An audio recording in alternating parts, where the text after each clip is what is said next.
Halo sobat, selamat datang kembali di Cerita Bang Dul. Pada kesempatan kali ini saya akan membahas sebuah film yang berjudul Shinjuku Incident.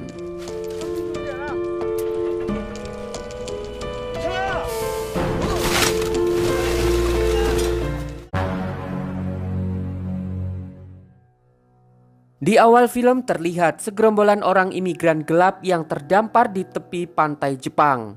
Kemudian seorang polisi yang mengetahuinya langsung menghampiri gerombolan orang-orang tersebut. Namun salah satu dari mereka malah mengeluarkan pisau dan membuat polisi itu terkapar, sehingga para imigran gelap tersebut berhasil melarikan diri dari sana.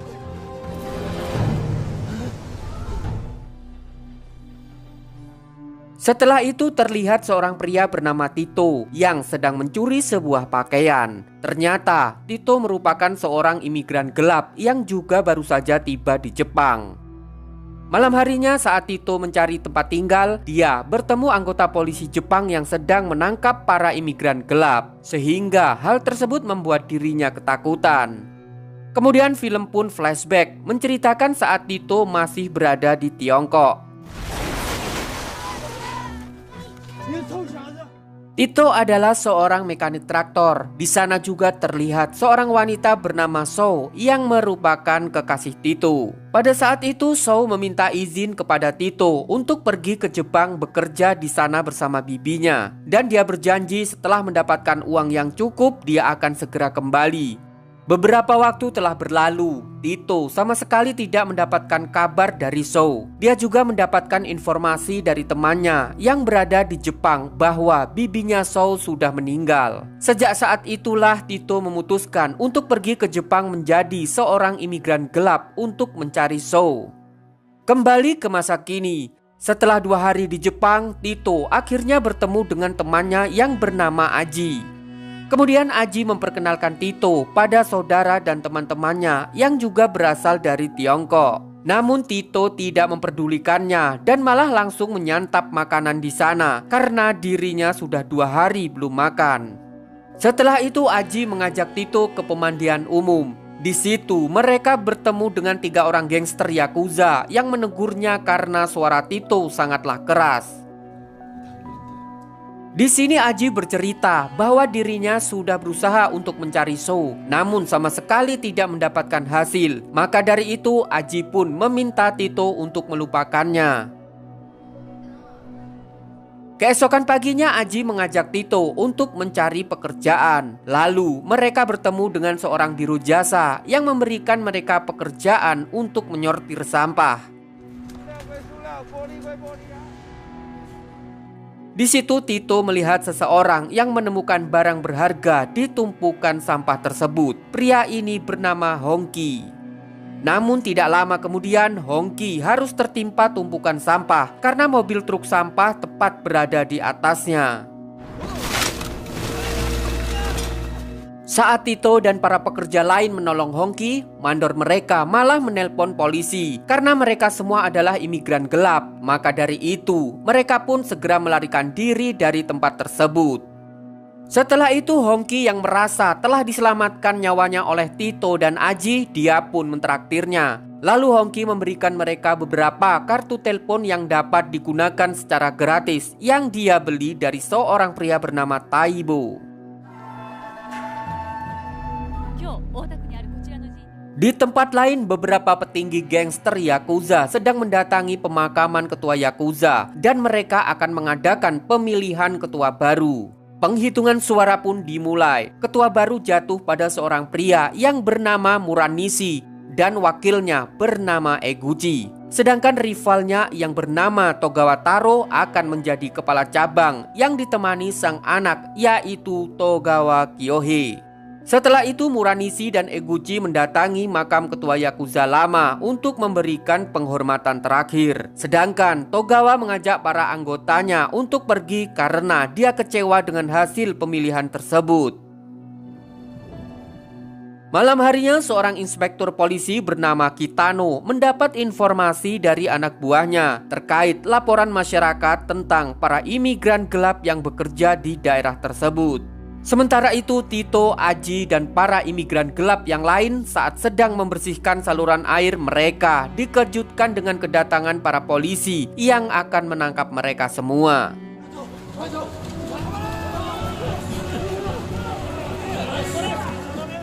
Karena telah dikepung, mereka pun akhirnya tertangkap dan langsung diinterogasi.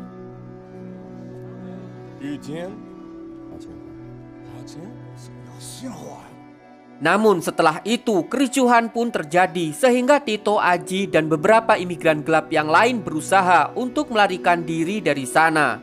Saat Kitano berusaha untuk mengejar mereka, dia malah terpeleset dan terjatuh masuk ke dalam saluran air. Tito yang melihatnya segera menolong Kitano yang memang tidak bisa berenang, sehingga Kitano dapat diselamatkan dan Tito bergegas pergi dari sana.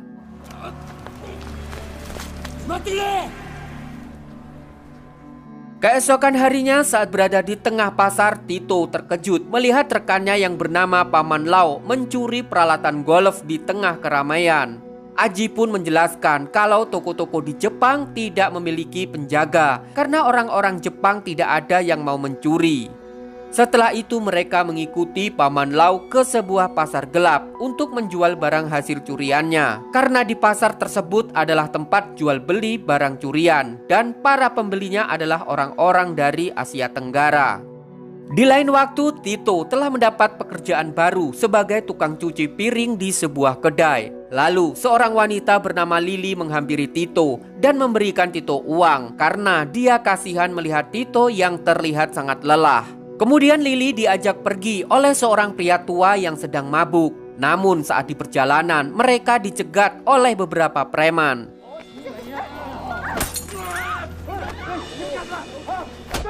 Tito yang melihat kejadian tersebut segera menolong mereka dan membuat para preman itu pergi. Setelah itu mereka pun pergi ke sebuah bar untuk mengobati kepala pria tua tersebut yang terluka. Di situ Lily berniat untuk memberikan uang kepada Tito sebagai tanda ucapan terima kasih karena telah menyelamatkannya. Namun Tito tidak mau menerimanya dan mengembalikan uang yang sebelumnya Lily berikan. Lily yang tidak enak hati, dia pun mentraktir Tito untuk minum bersamanya. Dia juga memberitahu kalau bar tersebut adalah miliknya. Sementara di lain waktu, di sebuah bar milik orang Taiwan yang bernama Gao sedang menyambut kedatangan wakil ketua Yakuza yaitu Iguchi. Terlihat juga Tito dan Aji yang tengah bekerja di bar tersebut. Namun tanpa diduga, Shou juga berada di sana yang ternyata telah menjadi istri dari Iguchi. Melihat kedatangan Shou membuat Tito seolah tidak percaya dengan semua ini. Sampai saat rombongan Iguchi akan pulang, Tito terus memandangi Shou yang membuat Shou menyadari akan keberadaan Tito di sana. Sesampainya di rumah, Iguchi yang mengetahui kalau Shou memandangi seseorang yang berada di bar, dia pun menanyakan siapa orang tersebut. Shou mengatakan bahwa orang itu bernama Tito, teman sekampungnya dulu. Namun dia takut untuk menyapanya karena dia tidak mau mempermalukan Iguchi di depan teman-temannya. Akan tetapi Iguchi menyangkal perkataan Shou karena dia tidak pernah merendahkan orang Cina. Dan jika Shou ingin bertemu dengan temannya, Iguchi sama sekali tidak melarangnya. Di tempat lain, Tito sedang berusaha untuk menenangkan pikirannya karena orang yang selama ini dia cari telah berpaling. Setelah selesai melakukan adegan ranjang dengan wanita malam, Tito mengatakan pada Aji kalau dirinya harus mendapatkan banyak uang agar bisa mempunyai identitas legal di Jepang, meski harus melalui jalan yang haram.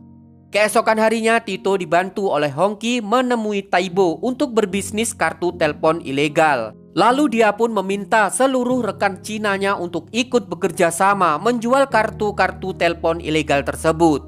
Tidak hanya itu, Tito juga mengajak orang-orangnya untuk mencuri barang-barang mewah dengan menyamar sebagai turis. Lalu Taibo menawarkan mesin permainan yang telah dimanipulasi agar Tito dan teman-temannya mendapatkan penghasilan tetap.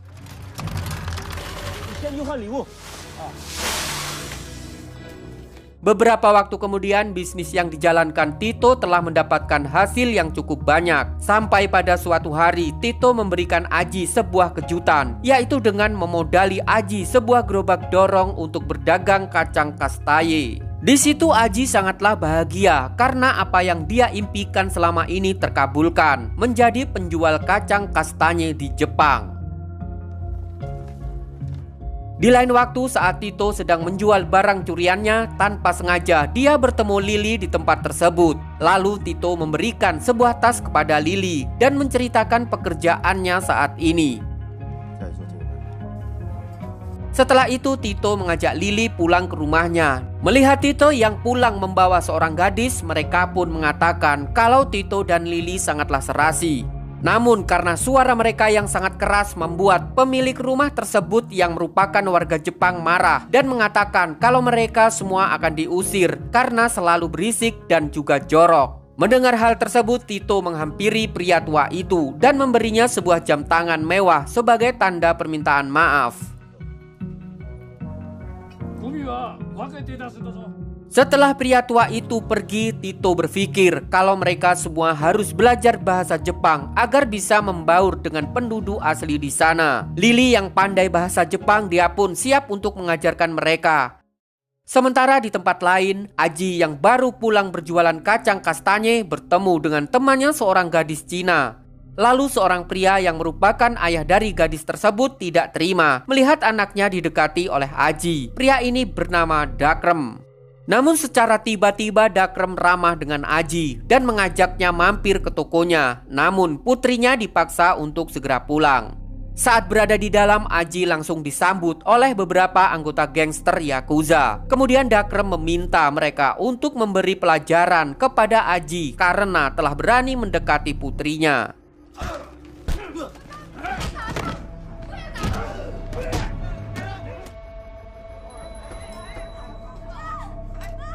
Sesampainya di rumah, Aji yang babak belur membuat semua orang terkejut. Lalu dia pun memberitahu orang yang membuatnya seperti ini adalah Dakrem dan gerobak miliknya disita. Tito yang kesal bergegas menuju ke sana dengan dibantu oleh Hongki yang mengetahui lokasinya.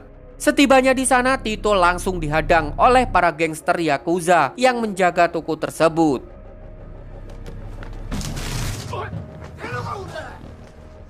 Lalu tidak lama kemudian semua rekan Tito datang ke sana dan langsung menyerang toko milik Dakrem.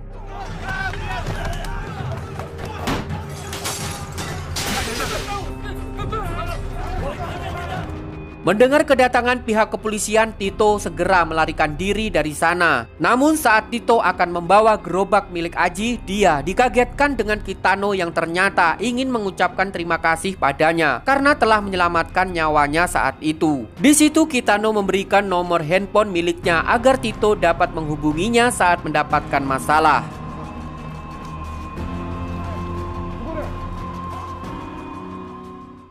Sementara di tempat lain, Go mendapatkan laporan kalau mesin kasinonya telah dimanipulasi. Malam harinya saat Aji sedang berdagang, dia diminta oleh rekannya yang bernama Dai untuk menjaga mesin kasinonya sebentar. Tidak lama setelah itu, Aji didatangi oleh Go bersama anak buahnya yang ternyata telah mengintai mesin tersebut. Lalu Go membawa Aji keluar dari sana dan menanyakan siapa yang telah memanipulasi mesin kasinonya. Namun Aji tidak mau mengaku, sehingga dia harus disiksa sampai akhirnya Go begitu marah.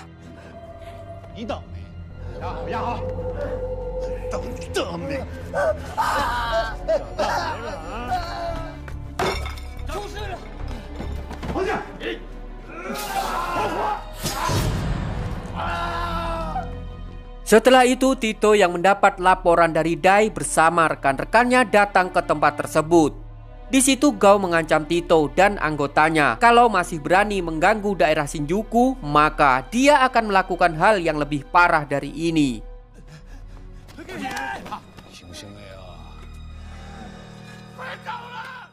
Di lain waktu, Tito yang sedang menemani Aji di kamar merasa kalau perbuatannya Go harus dia balas.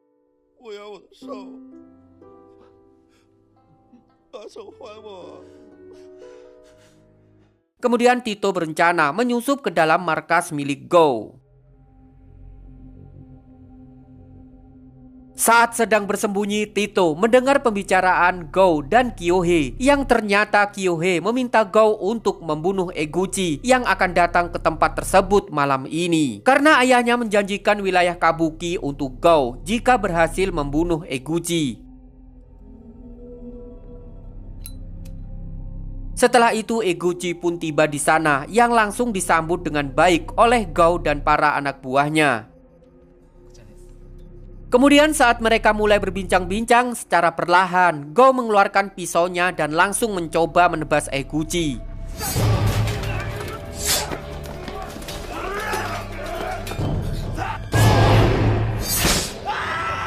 Dan di saat itu juga Tito yang masih bersembunyi di sana langsung membantu Eguchi dengan menebas tangan Gou.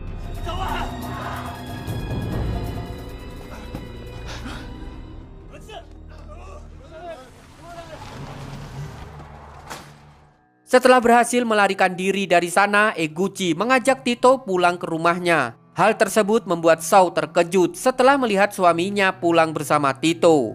Saat berbincang-bincang, tiba-tiba muncul gadis kecil yang merupakan anak dari Shou. Di situ Shou berkata bahwa saat ini dirinya bernama Yuko dan putrinya mirip sekali dengan Tito. Namun Tito yang sadar diri mengatakan kalau saat ini dirinya sudah tenang karena Shou telah memiliki kehidupan yang layak. Setelah itu Tito meminta Shou untuk memberitahu Eguchi kalau orang yang menyuruh Gou untuk membunuh Eguchi adalah seseorang bernama Togawa.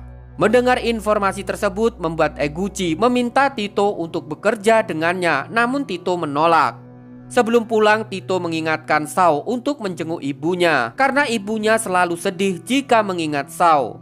Dari sini Eguchi sadar bahwa Tito adalah mantan kekasih istrinya. Keesokan harinya saat Eguchi sedang rapat bersama para petinggi Yakuza, salah satu anak buahnya yang bernama Nakajima mengatakan bahwa Togawa adalah dalang dari penyerangan Eguchi. Hal tersebut membuat Kyohei marah sehingga terjadi sedikit keributan di sana.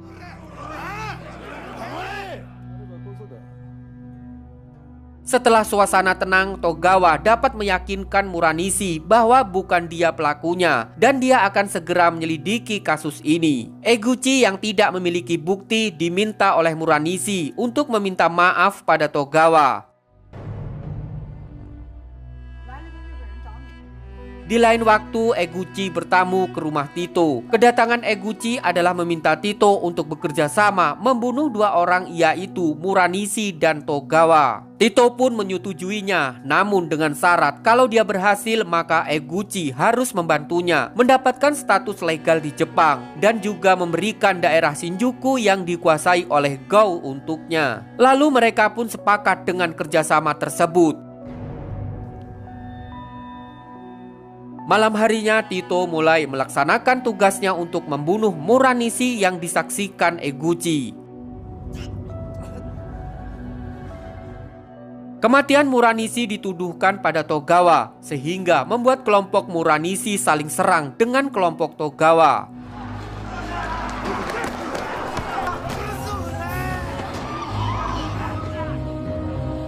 Tito yang memanfaatkan keadaan, dia pun berhasil membunuh Togawa. Di sisi lain, pihak kepolisian telah mencurigai Eguchi sebagai dalang pembunuhan Muranishi dan Togawa.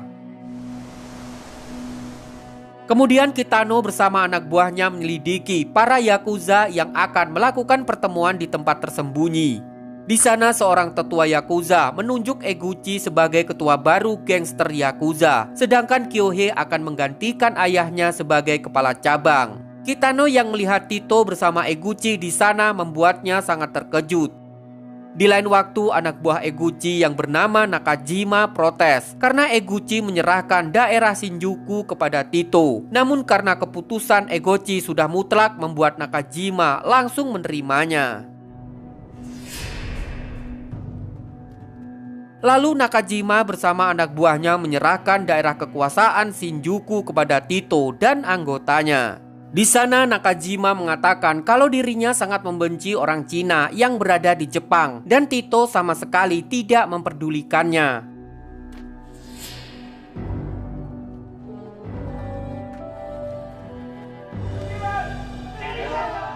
Setelah itu Tito dan anggotanya merayakan pencapaian yang mereka dapat di daerah Shinjuku. Dalam acara tersebut seluruh pembisnis dari Cina datang. Di situ Tito juga mendapat hadiah baju zirah samurai dari Eguchi, termasuk Dakrem yang meminta perlindungan untuk tempat bisnisnya. Awalnya Tito menolak uang keamanan dari para pembisnis tersebut. Namun Dakrem meminta Tito untuk tetap menerimanya agar tidak terjadi keributan di kemudian hari. Lalu Dakrem mendatangi Aji untuk meminta maaf atas perbuatannya saat itu. Akan tetapi Aji masih marah dan mencoba untuk menghajar Dakrem. Sejak saat itu sifat Aji mulai berubah menjadi seorang temperamen. Setelah acara tersebut selesai, Tito mengatakan kalau dirinya akan membuka usaha bisnis yang resmi dan menyerahkan Shinjuku kepada rekan-rekannya. Tito juga akan memodali para imigran Cina yang datang ke Jepang dan hal tersebut diserahkan kepada Aji. Setelah beberapa waktu berlalu, kini Tito telah sukses dengan usaha traktornya. Tidak hanya Tito, rekan-rekannya juga kini telah sukses. Namun sayangnya mereka lepas kendali sehingga para imigran Cina membanjiri Jepang. Terlihat juga Aji yang kini penampilannya telah berubah. Di lain waktu Aji bersama rekan-rekannya berkunjung ke rumah lama mereka yang ternyata sudah kosong karena bibi mereka telah meninggal. Kemudian Taibo dan Paman Lau bersama anggotanya datang ke sana. Ternyata saat ini mereka telah berbisnis narkoboy di Jepang tanpa sepengetahuan Tito. Malam harinya Aji yang kini telah sukses mengajak anak Dakrem yang sedang berjualan untuk ikut bersamanya. Namun ajakan Aji ditolak sehingga membuatnya marah. Kemudian pacar anak Dakrem datang dan malah dihajar oleh Aji yang kini sangat arogan.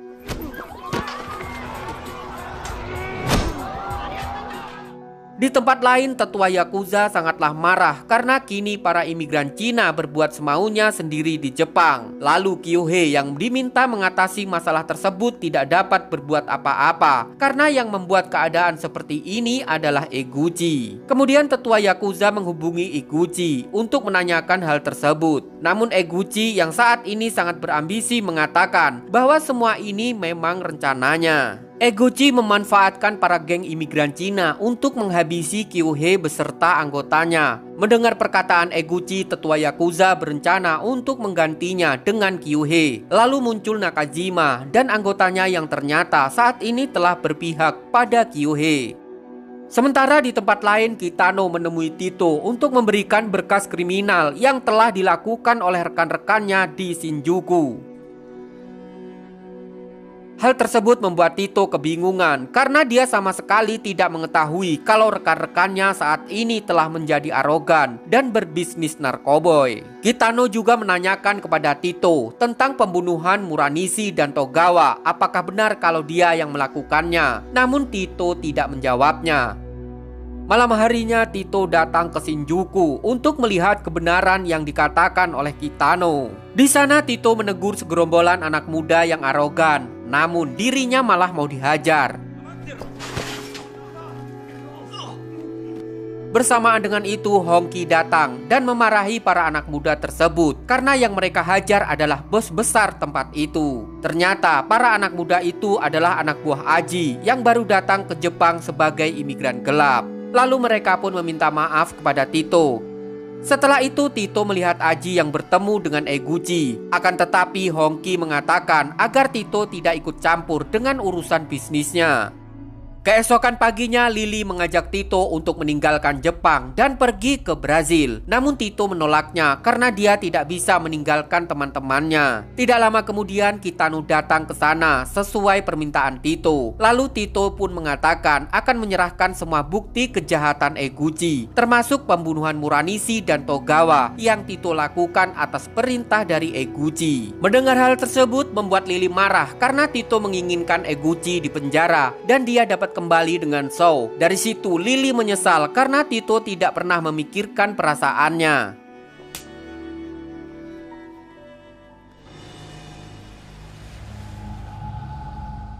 Malam harinya Nakajima menemui Go untuk bekerja sama membereskan seluruh geng Cina di Jepang. Sementara di tempat lain Eguchi memerintahkan Aji untuk membunuh Kyohei dan tetua Yakuza. Setelah itu Gao bersama anggota Yakuza datang ke Shinjuku.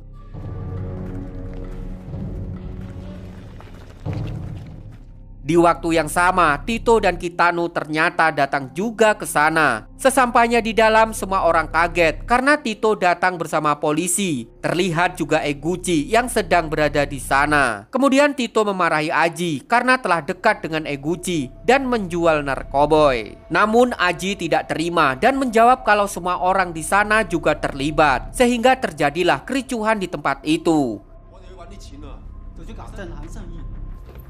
你现在像个鬼，你知道吗？你最好别管，跟警察一起还是机器人？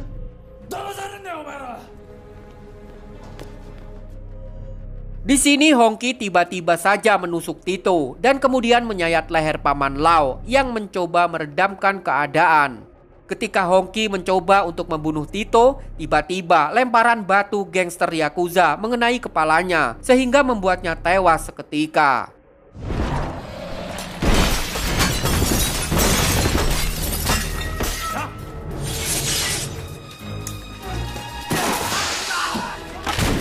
Aji yang mencoba menggertak para Yakuza seketika nyalinya ciut setelah melihat Gao berada di hadapannya.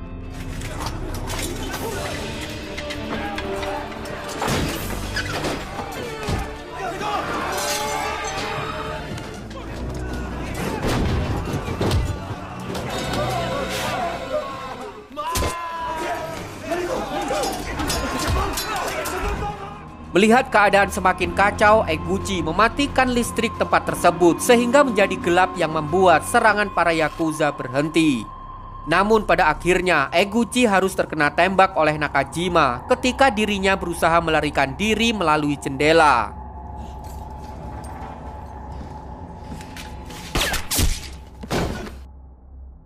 Sebelum menghembuskan nafas terakhir, Eguchi memberikan flash disk yang berisi semua data kejahatan Yakuza kepada Tito. Sementara Kitano menghubungi pihak kepolisian untuk segera datang ke tempat tersebut.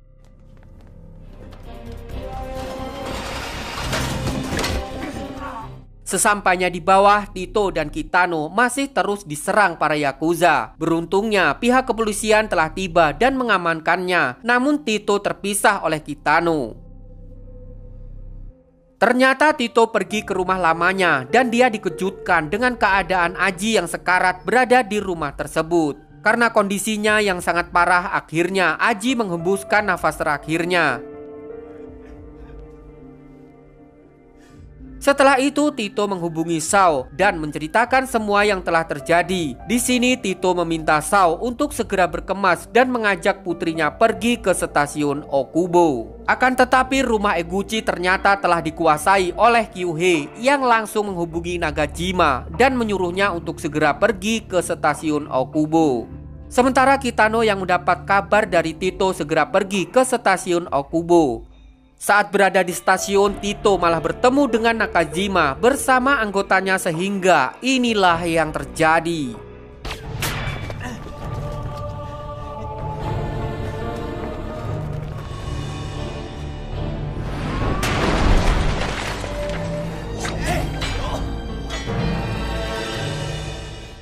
Pada akhirnya Tito harus dikepung para Yakuza. Lalu Kitano bersama pihak kepolisian datang tepat waktu.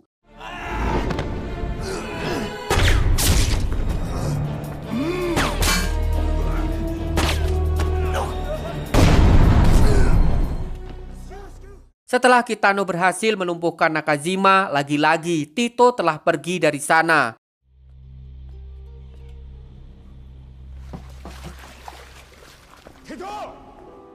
Setelah mengikuti jejak cairan merah yang menetes, akhirnya Kitano berhasil menemukan Tito di saluran air tempat awal mula mereka kenal. Di sana Tito yang sekarat menyerahkan flash disk pemberian Eguchi.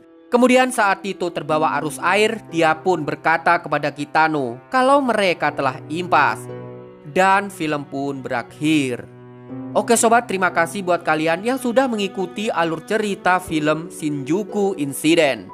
Semoga kalian paham dan bisa terhibur dengan alur film yang telah saya bawakan.